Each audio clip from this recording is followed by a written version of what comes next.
What's up, Taiwan? How's it going? I'm Ethan Liu with 10 minutes of news from here in Taiwan and around the world. Taiwan officials have confirmed that the country will drop its quarantine requirement for people arriving in the country starting October 13th. This comes as authorities on Thursday raised the cap on visitors and allow citizens from more countries to enter Taiwan visa-free. Rick Lauer has more details. It's the first day of Taiwan fully reopening to tourists after more than 2 years of strict border controls. Here at Songshan Airport, the largest in the capital, entry rules are beginning to return to normal. Tourists from more than 60 countries will now be able to enter Taiwan without a visa. Taiwan is raising the cap on how many people can enter the country and also dropping PCR tests on arrival, though people will still need to quarantine for 3 days. With its proximity to China, where COVID-19 originated in 2019, Taiwan was one of the first countries in the world to start restricting entry. Pursuing a COVID-0 policy, the island country has been closed off to tourists throughout much of the pandemic. Residents entering Taiwan have had to undergo testing and quarantine. It is now one of the last countries in the world to open up, bringing relief to the tourism industry, but also trepidation from citizens as Taiwan shifts to living with the virus. Authorities say they will be monitoring this latest stage in relaxing COVID measures, but they plan to further raise the cap on arrivals and drop all entry requirements, including quarantine, by the middle of October. Andy Schwer and Rick Lauert at Songshan Airport for TaiwanPlus. Taiwan health officials are making the second-generation Moderna COVID-19 vaccine available to more people. Starting Monday, Frontline medical and transportation workers will be eligible for the jab. Adults over the age of 50 and people who travel overseas for work will also be able to get a shot. The newer vaccines were originally earmarked for groups considered most at risk from COVID. Taiwan will also start offering its annual government-sponsored flu shots from Saturday. And there's been a surge in infectious diseases across Taiwan since COVID rules were relaxed in the country. Over the past 2 years, social distancing restrictions had kept many common children's illnesses at bay. As John Van Trieste reports, experts warn that the situation could get even worse once Taiwan reopens its borders. At emergency rooms across Taiwan, beds for children are running out. With COVID rules easing, other diseases that had been kept in check are making a sudden comeback. And doctors say children are especially vulnerable. One of the main concerns is a virus called RSV, or respiratory syncytial virus. Normally, most children have been infected by the age of 2. But for the past 2 years, measures like social distancing and mask wearing have shielded many from the virus, meaning they have no immunity. 呼吸道融合病毒主要是针对这个婴儿婴儿的话，它会产生一个细支气管炎就是会剧烈的咳嗽，然后会有胸凹、很喘这样子那另外一个族群就是老人，老人这个呼吸道融合病毒也是引发这些咳嗽、气促的一个情况。Other respiratory illnesses and stomach bugs are also on the rise. And if the winter flu season in the southern hemisphere is any indication, flu will also make a big return once temperatures drop. Doctors warn the situation in Taiwan will get worse. 当我们国境开放，或者说我们个人防护有比较松懈的时候，再加上这些病毒事实上他们有做一些反扑的动作的时候，我们的小朋友的急诊来诊量就会看到比较明显增加。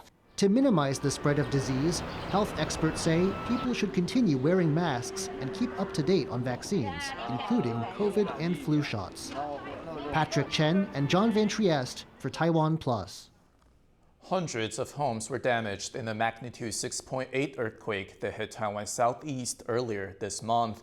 Residents say they're facing an uncertain future and they need more government help to rebuild their homes. Louis Watt reports. Nearly 2 weeks after a 6.8 quake struck southeastern Taiwan, many places in Taidong County are still in need of repair. The family who run and live in this restaurant, too scared to be inside, are now spending their time in a tent outside. They hope the government will help them.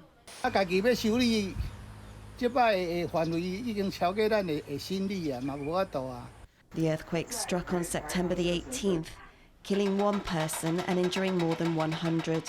It also derailed train carriages and caused a convenience store to collapse. In Taidong, 15 of the more than 220 damaged homes have been designated uninhabitable, but non-qualify for subsidies from the central government. According to Taiwan's laws, it's up to the county government to provide relief. 我们提供安迁救助，那每一户一口是2万元，那最多这个以10万元为上限哈。 In neighbouring Hualien County, the quake damaged 370 homes and made 76 of these uninhabitable. Taiwan's Buddhist Tzu Chi Foundation and semiconductor giant TSMC have stepped in to help pay for renovation and reconstruction. 那我们是希望能够帮助这个县民能够有一个平安的家，还有一个平安的心。受创比较重的红单跟次重的黄单。 到目前为止，总共是76户，实际会全部来做修缮或重建。 Hualien County's government says it will cover the costs of demolishing buildings and do everything it can to help families move back into homes as soon as possible. For now, those promises of help are cold comfort to the residents left picking up the pieces. Karma Xu and Louise Watt for TaiwanPlus. Plant experts are looking at the threat several invasive species pose to Taiwan. As John Van Triest reports, it's part of efforts to root out non-native plants that can damage local ecology. Taiwan is fighting back against the spread of invasive plants. One of the biggest perpetrators is the salt marsh cordgrass, a coastal plant native to North America that's swallowing up beaches. 那护花迷草呢？它就是会整个堵塞那个海岸线，然后会对我们的红树林海岸造成它生态上面的冲击。 The plant, which grows quickly, dries out salt marshes along the coast and turns beaches into solid land. There are many other unwelcome species that have been targeted for elimination. Last year, the government ordered a bed and breakfast owner to destroy a field of pink mullygrass, another native of the Americas, that they'd planted to attract tourists. And also wreaking havoc, the vine Mecania micrantha. A common English name for the plant, mile-a-minute weed, shows just how fast it spreads. No one's sure when it was introduced, but with its ability to kill trees, the plant, also known as the bitter vine, has damaged Taiwan's forests. 分被吸走之后就会死亡，就是会有这个头号绿癌的名称那样子。 Experts at Taiwan's Council of Agriculture say not all invasive species are equally dangerous, and priority should be given to plants that spread easily, cause ecological or economic damage, and are hard to eradicate.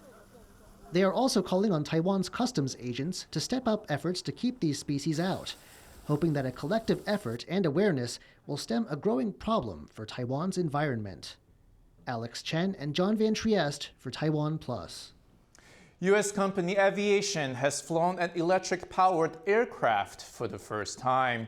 The aircraft, named Alice, flew for 8 minutes in the skies above the state of Washington, reaching a top speed of 273 kilometers an hour.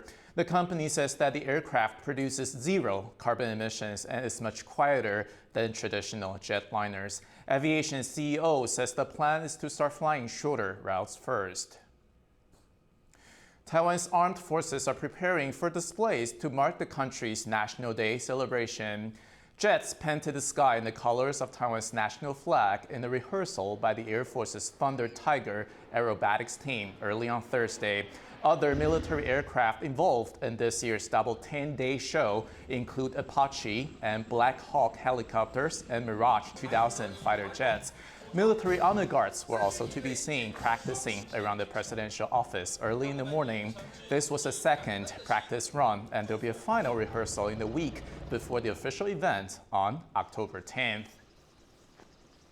Thank you for watching What's Up Taiwan. Remember to download the TaiwanPlus app for more stories from Taiwan and around the world. Finally, today we leave you with images of chimpanzees at the Taipei Zoo. I'm Ethan. You'll take care, and I'll see you next time.